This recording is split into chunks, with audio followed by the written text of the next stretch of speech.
సంతోషం. మరి సమయం అవుతుంది కాబట్టి మరి సాక్ష్యాలు ఉన్నాయి. అలాగే మన మధ్య దైవ సేవకులు మరి ఈ కుటుంబం కొరకు కొన్ని మాటలు మాట్లాడవలసిన సమయం ఉంది. అలాగే మరొక దైవ సేవకులు వచ్చి వాక్య పరిచయం చేస్తారు కాబట్టి మన దగ్గర ఇక్కడి నుంచి మనం ఏం చేస్తామంటే మనం గడియారాలు చూసుకుంటూ ఉంటాం, ఎందుకంటే టైం అయిపోతుందని. కార్యక్రమం ముందుగా ప్రారంభిస్తే 9 ప్రారంభిస్తే ఇప్పటికి అన్ని అయిపోరు వాక్య పరిచయాలు మన ముందు సరైన దేవుని మాటలను బట్టి చక్కగా ఇంతవరకు పాటలు పాడుతూ మనం దేవుని మైపరిచాం. ఈ సమయం అందరూ లేచి నుంచుంటే ఒక పల్లవి ఒక చరణము ఆరాధన పాడుకొని మనము కార్యక్రమాన్ని ప్రారంభించుకుందాం. నేను కొద్దిగా మరి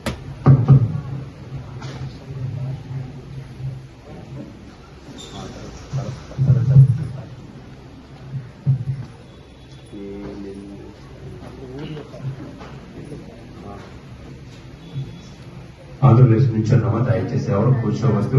ఆరాధన అన్నది దేవునికి ఆత్మకు సంబంధించింది. ఆరాధన దగ్గర మనం చాలా వినయం విధేయతగా ఉండాలి. మనం ప్రభు సన్నిధిలో ఉన్న అందరూ కూడా ప్రభు సన్నిధిలో ఉన్న మనం అందరూ